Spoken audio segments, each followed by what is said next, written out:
Y siendo fiel al itinerario que hemos creado para las predicaciones de este trimestre, voy a continuar exponiendo un mensaje acerca del arrepentimiento de David, ese arrepentimiento que lo escribió cantando probablemente en la soledad de su cuarto. Escribió este canto conocido como el Salmo del Arrepentimiento, y me refiero precisamente al Salmo 51. Esta es desde la introducción hasta acá, esta es la tercera predicación, nos quedan 2 más, así que al momento de evaluar todo, evalúe el paquete completo, por favor. Vamos entonces a leer el Salmo 51, ahora en esta oportunidad lo vamos a leer entero. Dice así la palabra del Señor, lo voy a leer en la versión que comúnmente estudio y es la versión de las Américas. Dice así: Ten piedad de mí, oh Dios, conforme a tus misericordias, conforme a lo inmenso de tu compasión, borra mis transgresiones. Lávame por completo de mi maldad y límpiame de mi pecado, porque yo reconozco mis transgresiones y mi pecado está siempre delante de mí. Contra ti solo he pecado y he hecho lo malo delante de tus ojos, de manera que eres justo cuando hablas y sin reproche cuando juzgas. He aquí, yo nací en iniquidad y en pecado me concibió mi madre. He aquí, tú deseas la verdad en lo más íntimo y en lo secreto me harás conocer sabiduría. Purifícame con hisopo y seré limpio. Lávame y seré más blanco que la nieve. Hazme oír gozo y alegría y se regocijen los huesos que has quebrantado. Esconde tu rostro de mis pecados y borra todas mis iniquidades. Crea en mí, oh Dios, un corazón limpio y renueva un espíritu recto dentro de mí. No me eches de tu presencia, ni quites de mí tu Santo Espíritu. Restitúyeme el gozo de tu salvación y sosténme con un espíritu de poder. Entonces enseñaré a los transgresores tus caminos y los pecadores se convertirán a ti. Líbrame de los delitos de sangre, oh Dios, Dios de mi salvación. Entonces mi lengua cantará con gozo tu justicia. Abre mis labios, oh Señor, para que mi boca anuncie tu alabanza. Porque no te deleitas en sacrificio, de lo contrario yo lo ofrecería. No te agrada el holocausto. Los sacrificios de Dios son el espíritu contrito, el corazón contrito y humillado. Oh Dios, no despreciarás. Haz bien con tu benevolencia, Sión, edifica los muros de Jerusalén. Entonces te agradarán los sacrificios de justicia, el holocausto y el sacrificio perfecto. Entonces se ofrecerán novillos sobre tu altar. El Señor bendiga esta lectura. A modo de introducción, y entendiendo de que no queremos perder el tiempo en realidad en darnos vuelta en algunas cosas que ya hemos dicho, pero a modo de introducción podemos decir que este salmo contiene los pasos principales y las fases de todos los asuntos que corresponden a la salvación y a nuestra relación con Dios. De hecho, esa es la cuestión más importante en este mundo, nuestra relación con Dios. Sabemos con claridad, como dice por ahí en algunas confesiones que hemos ido analizando, las cuales resumen que el fin principal del hombre es glorificar a Dios en esta vida. Este salmo es de alguien que ha reincidido, pero lo que David nos muestra aquí con respecto a nuestro pecado es siempre cierto, ya sea en un pecador reincidente o ya sea en un hombre que ha creído en Cristo o no. El pecado siempre tiene las mismas nefastas características. Este salmo encontramos uno de los relatos más perfectos y clásicos acerca del pecado y cómo un hombre puede deshacerse de su pecado. Por norma general, es considerado el salmo del arrepentimiento. Este salmo nos habla de todo lo esencial con respecto a esta puerta, la cual todos o pasamos o constantemente pasaremos por ella. Esa puerta se llama arrepentimiento. Desarrollando un poco la idea que yo encuentro haciendo una hermenéutica implícita más que textual,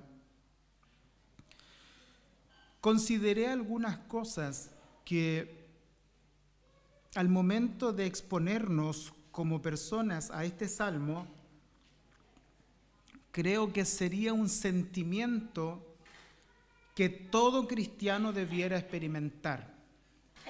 De hecho, este salmo nos señala que existe con toda certeza un patrón común en la experiencia de salvación del hombre. Hay ciertas cosas que siempre están presentes, como las menciona este salmo, en la experiencia cristiana. Y que lo cierto es que cada vez que nosotros podamos conversar con alguien que realmente se ha arrepentido, también vamos a encontrar la misma experiencia que este salmo relata.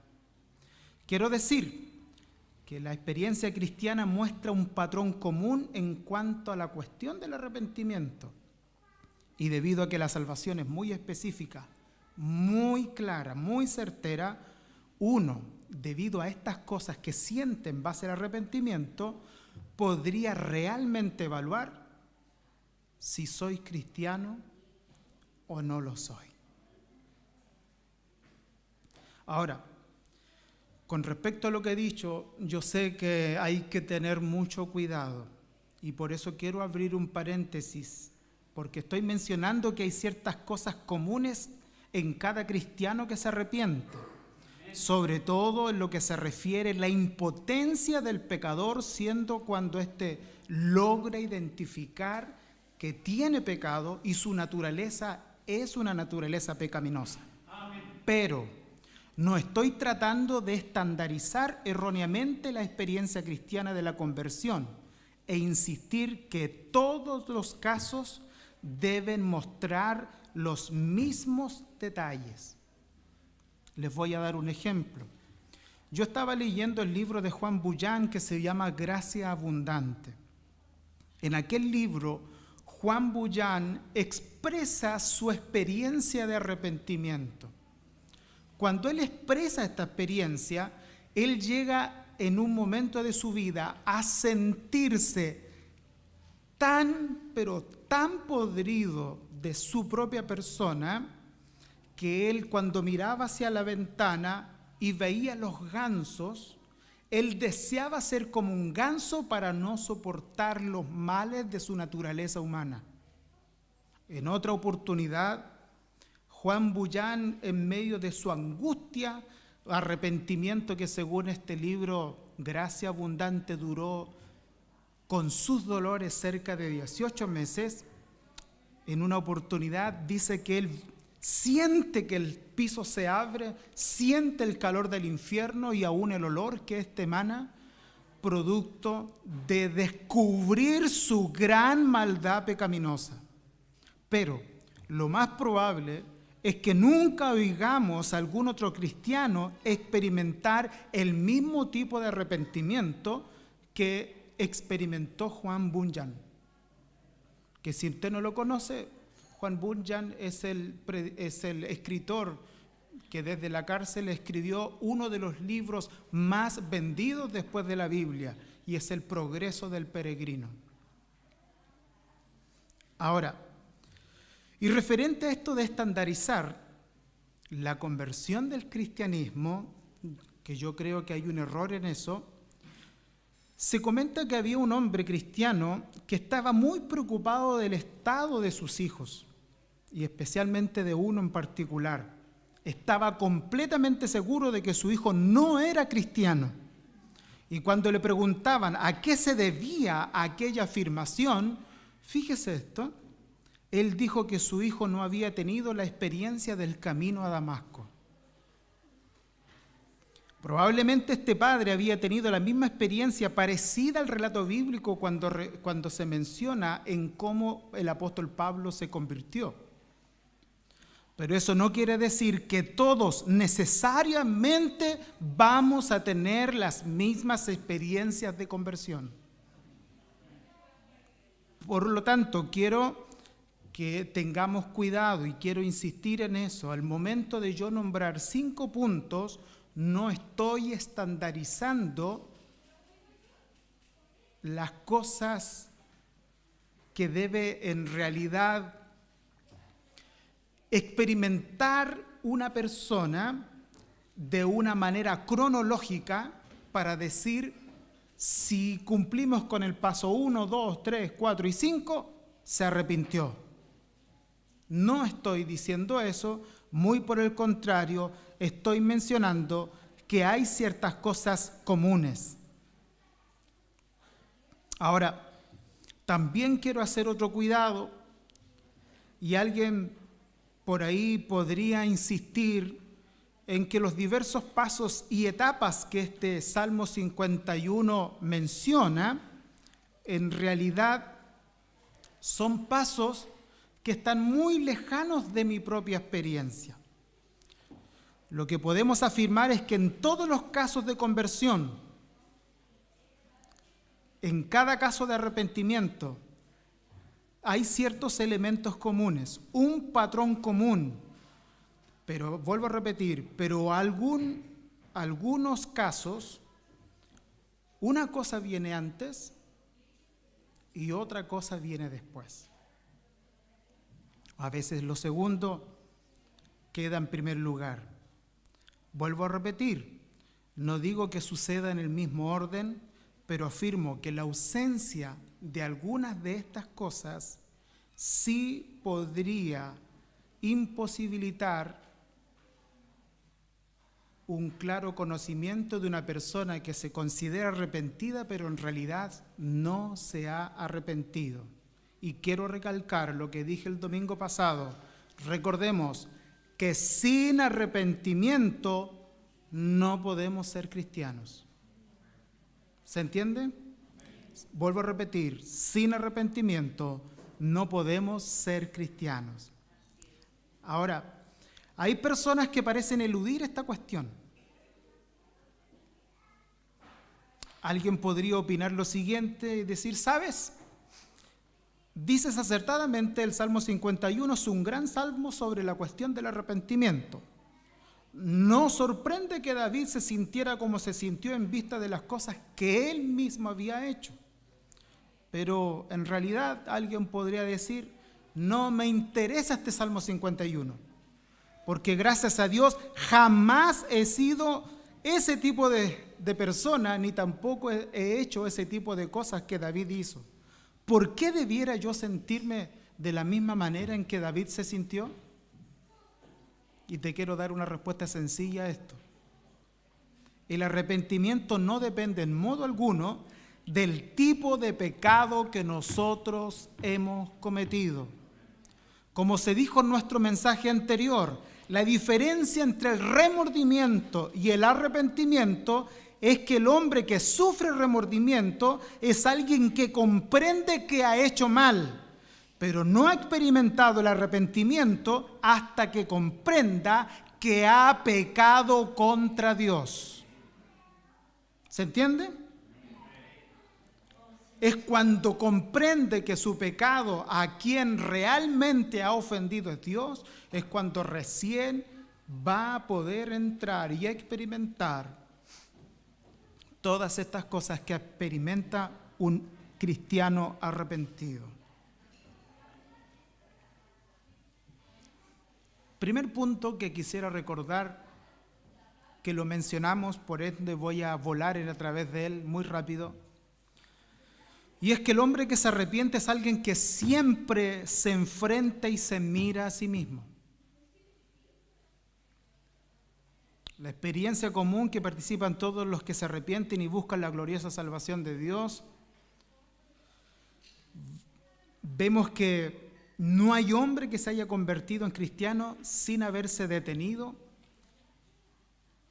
y sin haberse mirado a sí mismo.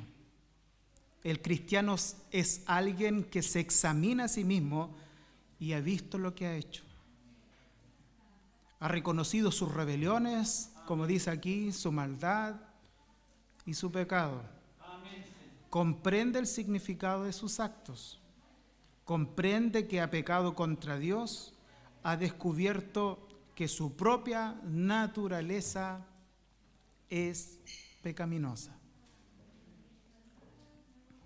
De hecho, esto es lo que algunos personajes y buenos escritores llaman el despertar del pecador. Cuando un hombre es capaz de examinarse a sí mismo, dicen que es ahí cuando comienza a haber un despertar en el pecador. Es alguien que se mira a sí mismo y comprende las verdades básicas de sí mismo, su naturaleza y su pecado.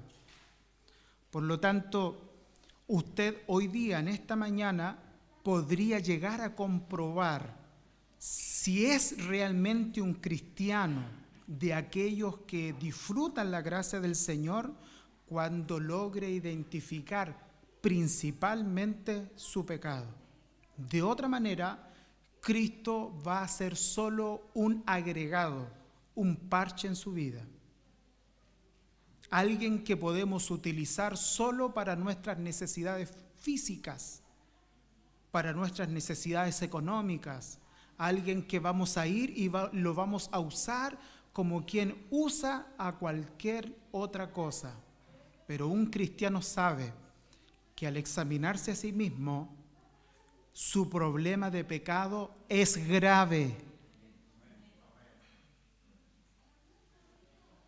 Y eso no se logra entender sin primero hacernos un examen de nosotros mismos.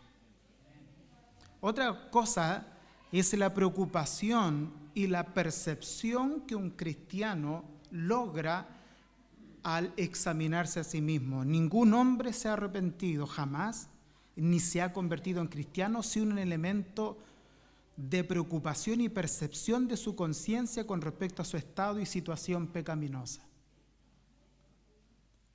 Lo vuelvo a repetir. Ninguno se ha arrepentido si no tiene una sensación de preocupación y de percepción en su conciencia de su estado pecaminoso. Esto es muy obvio en el Salmo 51. Por eso que el verso número 1 dice: ten piedad de mí, oh Dios.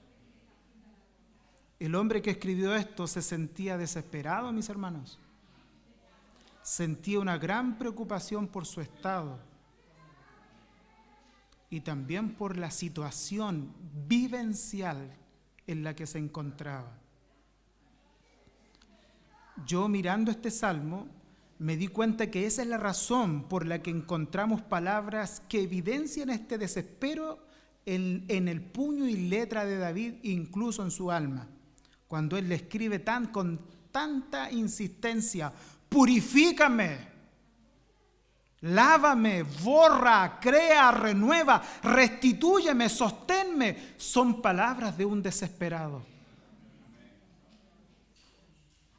Mi hermano, nunca olvidemos que David era un rey muy pudiente y de hecho el momento en que él pecó era un momento de mucha gloria.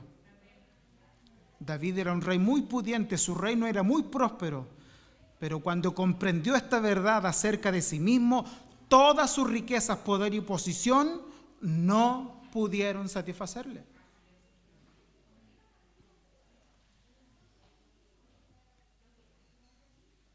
De hecho, él se dio cuenta de que hay otra cosa que importaba más que sus posesiones. Y yo me imagino a David diciendo: debo hallar la tranquilidad con respecto a esto, debo reconciliarme con Dios. Eso se había convertido, por lo que nosotros vemos en este salmo, en la urgencia más importante en la vida de David. Lo que compartimos todos en común es que todo aquel que se ha arrepentido ha pasado por esta fase, porque es una experiencia particular. Ha sentido una preocupación por su alma y por su relación con Dios. Y yo quiero preguntarte a ti, gracia soberana, en esta mañana, ¿te has preocupado alguna vez por ti mismo y por el estado de tu alma? ¿Sientes angustia por ella? ¿Has experimentado intranquilidad cuando los más mínimos pecados aparecen? Me alegro, de verdad que me alegro, porque es muy probable que alguien pudiera decir, nunca he sentido esta gran preocupación. No veo que necesite preocuparme por esto. Me he educado en la religión, he asistido a la iglesia toda mi vida, he intentado hacer el bien, he intentado ayudar a los demás. No puedo esperar experimentar una preocupación como las que David menciona aquí. Una respuesta a este tipo de afirmación es que no sabría decir, y lo escribí ahí, si este sentimiento de sosiego religioso ya evidencia un problema de entendimiento del pecado que reside en nosotros sin que nos hayamos dado cuenta. Mi hermano, con responsabilidad debemos indagar y examinarnos y ver la experiencia que la misma palabra de Dios nos muestra de los santos en estas preciosas páginas. ¿Cómo era su vida piadosa? Esos santos hombres de Dios y esas mujeres que la historia bíblica, y quisiera añadir, y aún la historia de la iglesia, nos muestran, y que hacen tanta referencia. También ellos se habían visto como pecadores ante los ojos de Dios. ¿Encuentras alguno que realmente se haya arrepentido y que no se haya sentido así o no se haya visto como pecador? De modo tal que si tenemos mucho sosiego entre nosotros, afirmo de que si tú no te pareces a los personajes de la Biblia, ¿por qué debieras ser cristiano?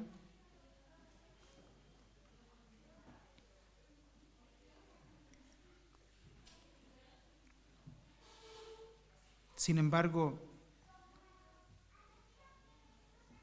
cuando tú, mis hermanos, examinas y yo examino y consideras primero quién es Dios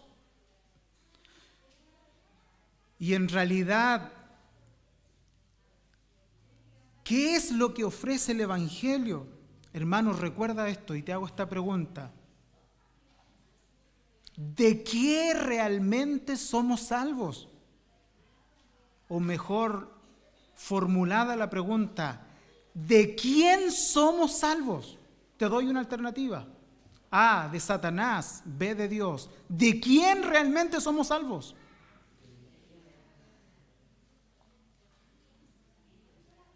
Mi hermano, no te equivoques. Nosotros somos salvos de Dios mismo.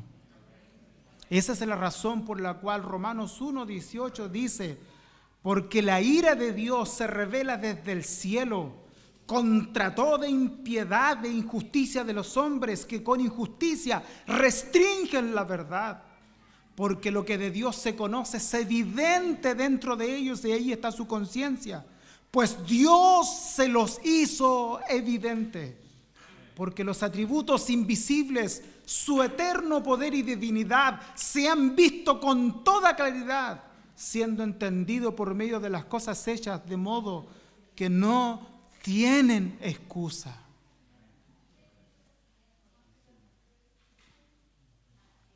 Y cuando comprendemos que realmente la vida de nosotros como criaturas está delante de Dios, lo cierto es que ninguno de nosotros podría sentir tranquilidad y navegar absolutamente en el mar de su pecado. De hecho, escribí algo que me recordé mientras hacía este comentario. Recuerdo en nuestra experiencia como iglesia local, en esta iglesia, alguien en cierto modo cuestionaba el punto de la preocupación y percepción con respecto a la conciencia que nosotros debemos demostrar y debemos tener. De hecho, él decía que no tenía ese sentimiento de preocupación por su pecado. Él afirmaba que no sentía ningún peso de dolor porque entendía de que Cristo ya había pagado por él y que ahora él se sentía pleno y gozoso constantemente. De hecho, en algunas conversaciones con él planteó un ejemplo un poco burdo, pero lo planteó y puso: imaginémonos que un hombre de nuestra iglesia, decía, con este tipo de sentimientos va y busca un empleo y se presenta frente a su empleador y dice: hola, soy fulano de tal, soy un hombre lleno de pecado y de maldad, pero necesito el empleo. Según su razonamiento, dice,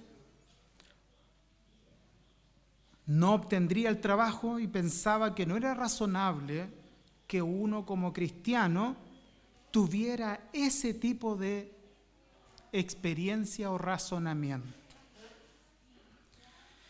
Sin embargo, en constantes conversaciones le dijimos que nosotros no vemos el motivo para que un cristiano esté presentándose delante de sí, delante de sus congéneres o sus pares, sus iguales. Porque todos nosotros sabemos que entre nosotros todos somos iguales, todos somos pecadores. Pero en este caso, volviendo al caso de David y todos los que realmente se han arrepentido, en realidad no están hablando contra un hombre común, nos estamos dirigiendo a Dios mismo. Nuestra regla de medida es Dios, y Dios es luz, no hay ninguna tiniebla en Él. Dios es pura y absolutamente santo, y hay muchísimas y sobradas razones para experimentar este tipo de impotencia entre nosotros. Le tomo un ejemplo.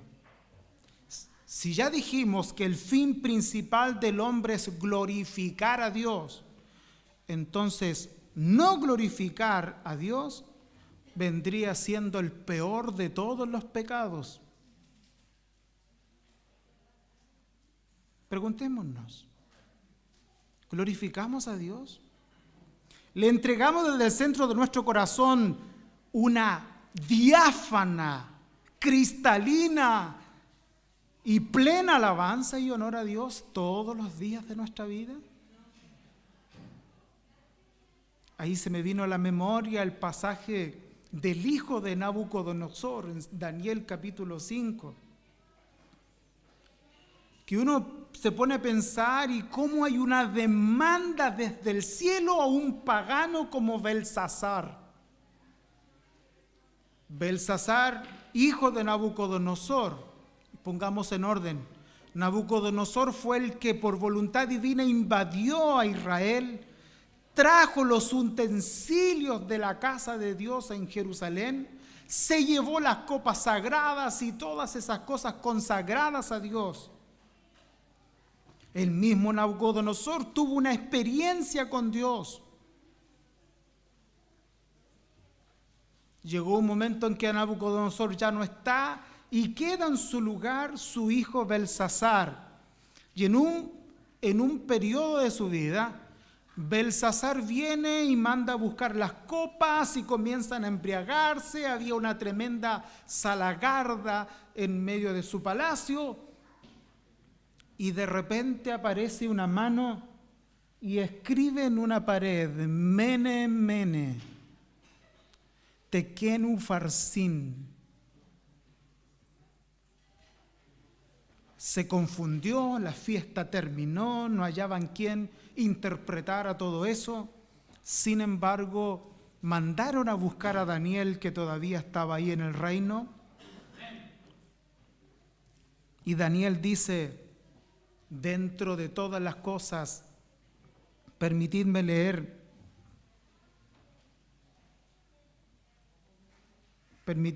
este pasaje. Oh Rey, el Dios Altísimo concedió a tu padre Nabucodonosor soberanía, grandeza, gloria y majestad. Ponga atención, ¿quién fue el que concedió eso a un pagano como Nabucodonosor? Fue Dios en su soberanía. Y a causa de la grandeza que Él le concedió, todos los pueblos, naciones y lenguas temían y temblaban delante de Él. A quien Él quería mataba, y a quien quería dejaba con vida. Exaltaba a quien quería, y a quien quería humillaba. Pero cuando su corazón se enalteció, su espíritu se endureció en su arrogancia, fue dispuesto de su trono real y de su gloria, le fue arrebatada o quitada. Y fue hecho entre los hombres, su corazón se volvió semejante a las de las bestias, y con los sanos monteses tuvo su morada. Se le dio a comer hierba como el ganado, y su cuerpo empapó con el rocío del cielo, hasta que reconociese que el Dios Altísimo domina en el reino de los hombres y pone sobre él a quien él le place. Amén. Y escucha esto, mas tú, su hijo Belsasar, no has humillado tu corazón, aunque sabías todo esto, sino que te has ensalzado contra el Dios del cielo y has traído delante de ti los vasos de su templo. Tú y tus nobles, tus mujeres, tus concubinas, habéis estado bebiendo vino en ellos y habéis alabado a dioses de plata, oro, bronce, hierro, madera, piedra, que ni ven, ni oyen, ni entienden. Pero el Dios, y esta es la parte que quiero recalcar, pero al Dios en cuya mano está tu propio aliento, tu propia vida, es dueño de todos tus caminos, a ese Dios nunca glorificaste.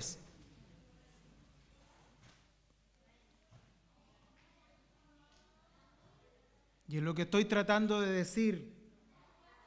Vuelvo a repetir, si el bien mayor de un hombre aquí en la tierra es glorificar a Dios, no podemos pensar que el pecado y sentir dolor solo por los pecados morales, porque el no glorificar a Dios, el no honrar a Dios, también podría ser uno de los pecados más grandes que nos podría llevar a sentir esta experiencia dolorosa del arrepentimiento. Pero esto nos lleva al siguiente y tercer punto.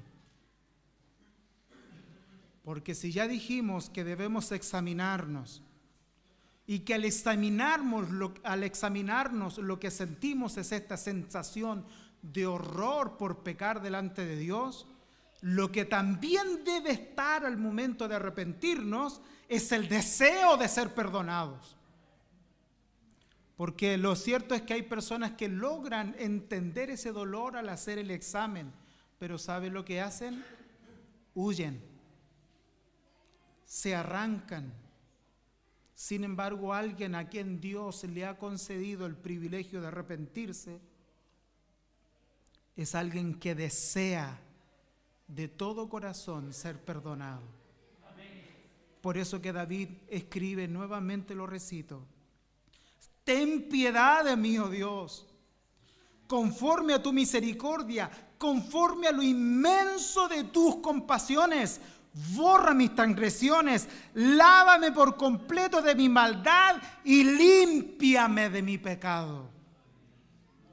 En otras palabras, alguien que se arrepiente es alguien que siempre está consciente de su culpa y dice: cuando me enfrento a Dios y pienso en Él, cuando me enfrento a su ley, soy consciente del hecho de que soy culpable. Al estar consciente de eso, entonces podemos decir como David: purifícame con hisopo y seré limpio, lávame y seré más blanco que la nieve. El hisopo que aquí se menciona es esa plantita que salía en las paredes según Segunda de Reyes, una planta que se ocupó cuando los hijos de Israel iban a salir de Egipto.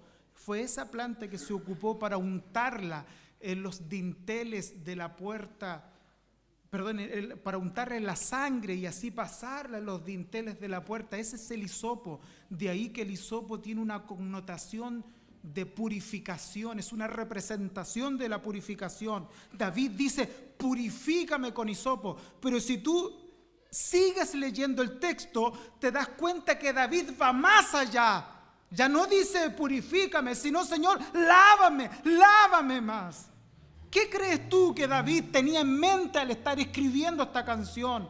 Probablemente lo que David tenía en mente son aquellas mujeres que iban a lavar las ropas a las orillas de los ríos, y cuando esas mujeres ponían las ropas encima de las piedras o sus tablones, refregaban la ropa para poder dejarla sin mancha. Llega un momento en que David dice: ¿sabes, Señor? No solo quiero que me purifiques, no solo deseo que me ser impune referente a esta maldad que he cometido. Señor, lávame. Si tienes que refregarme, refriégame. Si tienes que ocupar algún tipo de detergente especial, por favor, hazlo. Señor, lávame, lávame. Y seré más blanco que la nieve.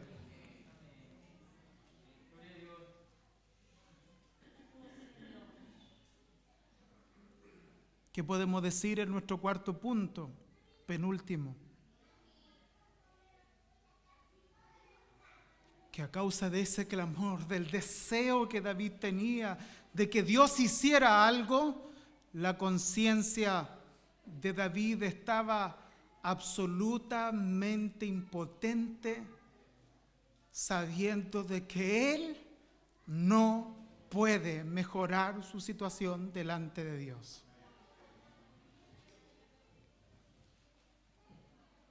De hecho, este es uno de los elementos más característicos de una persona que se arrepiente. Tiene impotencia porque sabe que no puede. David no sabe qué hacer consigo mismo. No puede acallar su propia conciencia. Su conciencia le está acusando. E hiciere lo que hiciere, era incapaz de silenciarla. Recuerda el verso 2 y 3: lávame por completo de mi maldad, limpia de mi pecado, porque yo reconozco mis rebeliones y mi pecado está siempre delante de mí. Mi hermano, no es extraño que aún tú, estando sentado aquí, se te crucen pensamientos pecaminosos debido a tu realidad humana pecaminosa.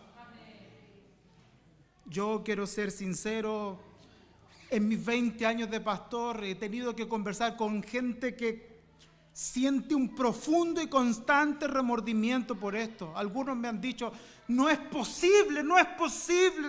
Mi pastor o pastor Pablo, por la gravedad de lo que voy a decir, no es posible que estando en la iglesia se me crucen pensamientos pornográficos. Anhelo estar libre de mi conciencia, pero no puedo. Y en vez de condenar a ese tipo de personas, ¿sabe lo que tenemos que descubrir? Es que precisamente hay una conciencia viva que puede clamar a Dios: lávame. Lávame por completo de mi maldad, límpiame de mi pecado, porque yo reconozco mis transgresiones y mi pecado está siempre delante de mí. Esto nos enseña, y seguro que en la experiencia de muchos de nosotros, que una vez que la conciencia se despierta, hermanos, es algo terrible. Tarde o temprano la conciencia de todos nosotros se despertará. Incluso la conciencia de los incrédulos, tarde o temprano, en algún momento se va a despertar. Y cuando despierte, será terrible. ¿Recuerdas el pasaje de Lucas 16, el pasaje de rico y el Lázaro? Pero lo horrible de ese pasaje es que lamentablemente la conciencia del rico despertó muy tarde. Pero lo cierto es que despertó. David era consciente de su absoluta impotencia. De hecho, va más lejos. Y logré ver que David va más lejos. Sabe que no puede hacer nada. Por eso que el verso 16 dice, porque no te deleitas en sacrificio, de lo contrario yo lo ofrecería. ¿No te agrada el holocausto? David le está diciendo, siendo yo un hombre rico, yo podría tomar y sacrificarte millares de novillos. Yo podría hacer lo que fuera con tal de poder sacar de mi conciencia mi pecado. Pero ¿qué podría darte si todo es tuyo? El universo entero ha sido creado por ti. No puedo darte nada. Y por eso que escribe en el verso 16, porque si ofrecerte un holocausto bastaría, yo lo haría. Pero no quieres holocaustos. Todo hombre que se arrepiente verdaderamente sabe exactamente esto que estoy diciendo. Cuando nuestra conciencia se despierta, el error que algunos cometen es comenzar a plantearse otros objetivos sin querer pasar por la cruz del Señor. Y yo en esto hago un hincapié, porque lo más terrible es que incluso nosotros como pastores y nuestras iglesias a veces llevan por mal camino a la gente que Dios les está hablando para llevarlos a la cruz. Y a veces nosotros a través de nuestras propias predicaciones llevamos a la gente por un camino incorrecto. Porque si la conciencia de alguien se está despertando, es el momento oportuno para ofrecerle la gracia de Dios y llevarlos hacia la cruz. Sin embargo, ¿qué es lo que se hacen? Se proponen planes dentro de la iglesia para vivir una vida mejor. La gente, cuando la conciencia se despierta, comienza a ver y comienza a decir, ¿sabe qué? Voy a comenzar a hacer ciertas cosas y a dejar de hacer otras.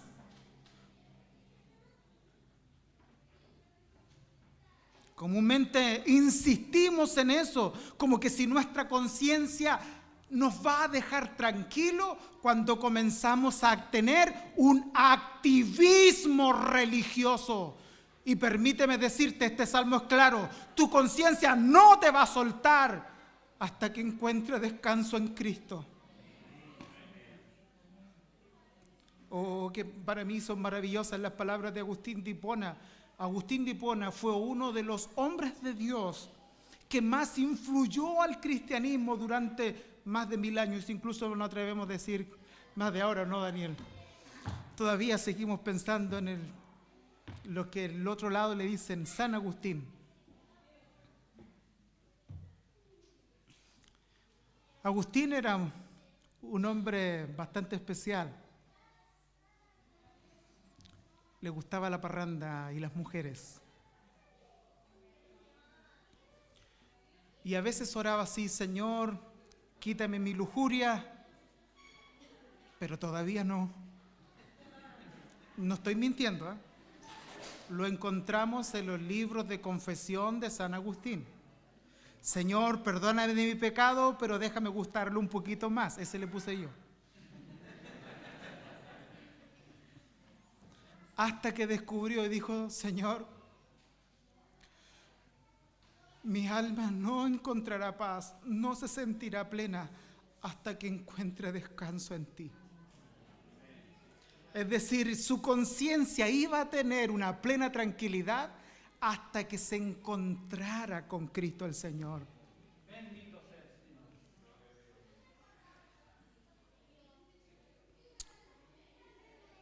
Mi hermano, este salmo nos muestra que si esta es nuestra experiencia, tengamos una nueva actitud. Tengamos una nueva actitud. ¿Y cuál es esta? Fíjate que David, que aunque es el que ha ofendido a Dios, su corazón tiene un vuelco por completo y ahora él, en vez de querer cualquier otra cosa, es a Dios a quien comienza a buscar.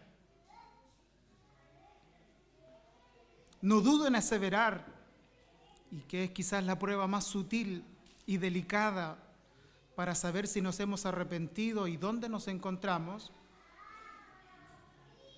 que cuando cambiamos nuestra actitud hacia Dios, el deseo ardiente del corazón arrepentido es que ahora anhela a Dios con todo su corazón.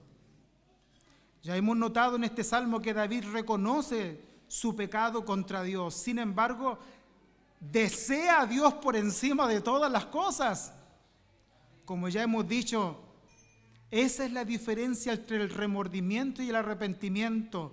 El hombre que no se ha arrepentido no solo ha experimentado remordimiento, sino que evita a Dios,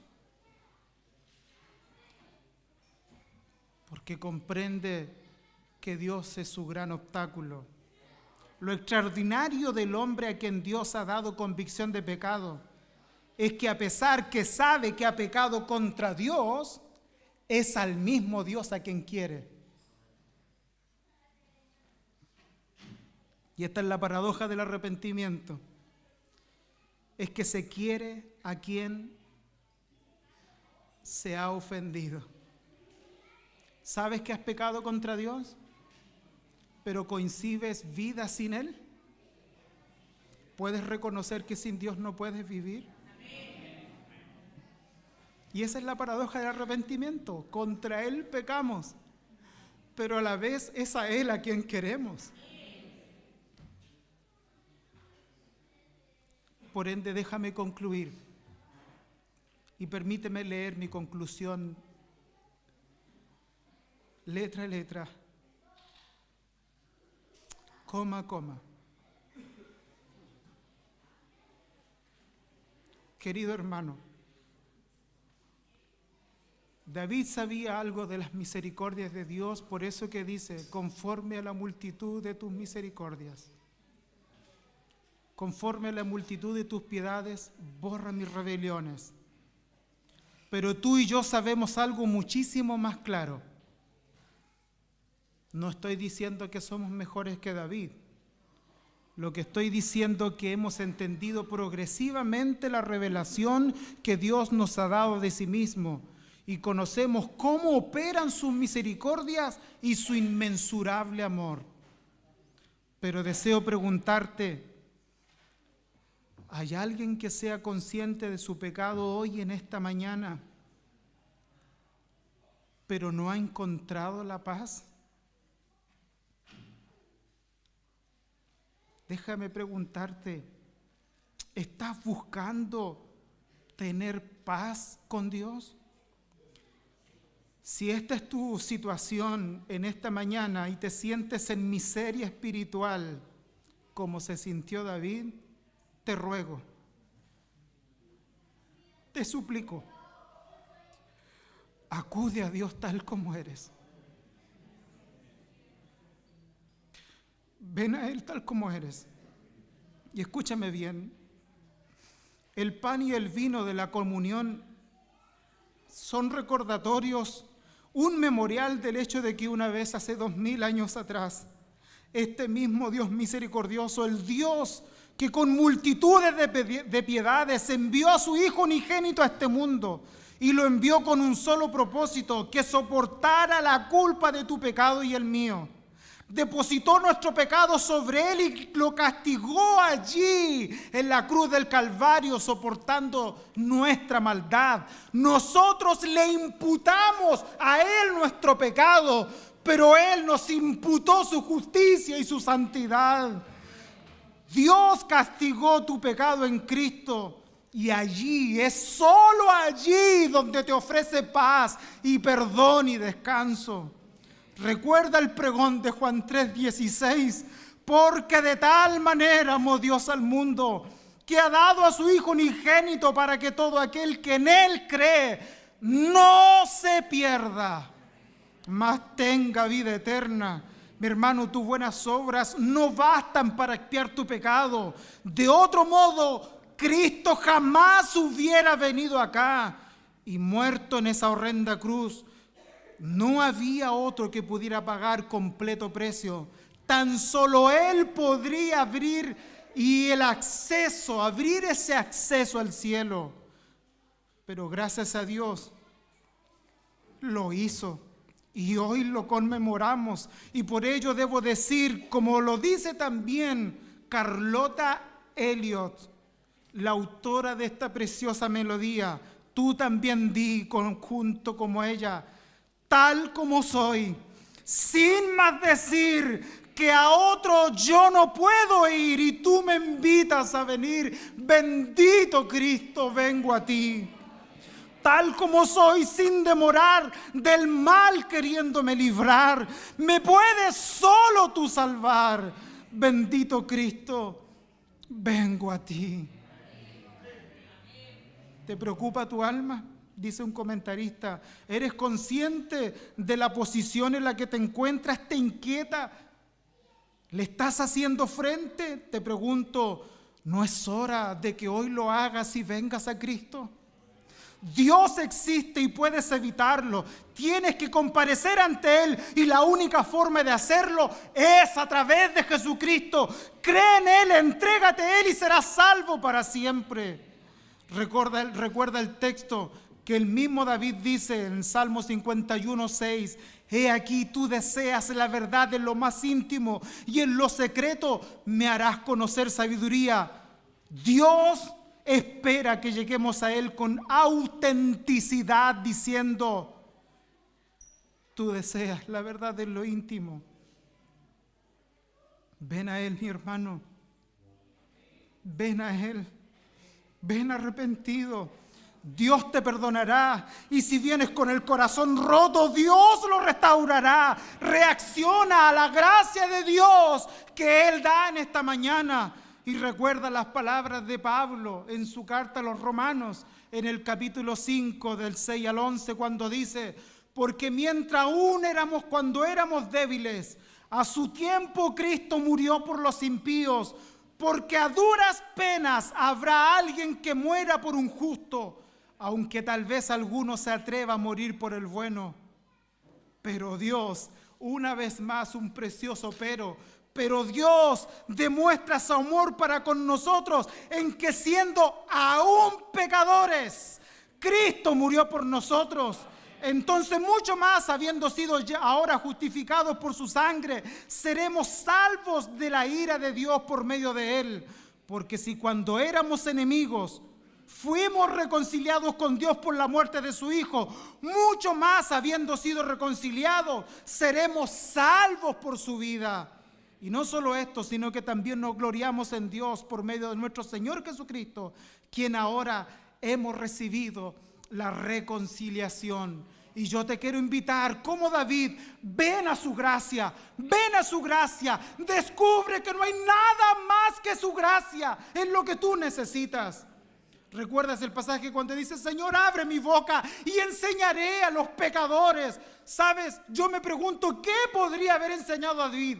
¿Estaría calificado para enseñar cómo tener un hogar correcto? ¿Estaría calificado para decir cómo vivir sin pecado? No. Pero cuando David clamó así, él descubrió que lo único que tenía y quería comunicar es que conoce a un Dios que perdona pecados. lo que Él quería, que su boca se llenara de esa gracia para decirle a otro: he experimentado el perdón de Dios, ven a Él en arrepentimiento, y sin duda la gracia será más abundante que tu pecado. Que en esta mañana el precioso recordatorio que haremos de la muerte de Cristo restaure tu vida, te haga pensar que aunque el pecado abundó sobre nosotros, sobreabundó su gracia. Ponte en pie y oramos al Señor. Padre Celestial,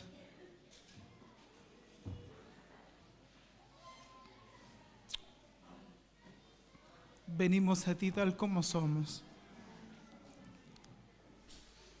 No escondemos nada, pero también hay una serie de sentimientos que se provocan en nuestro interior que ya no queremos ocultar más.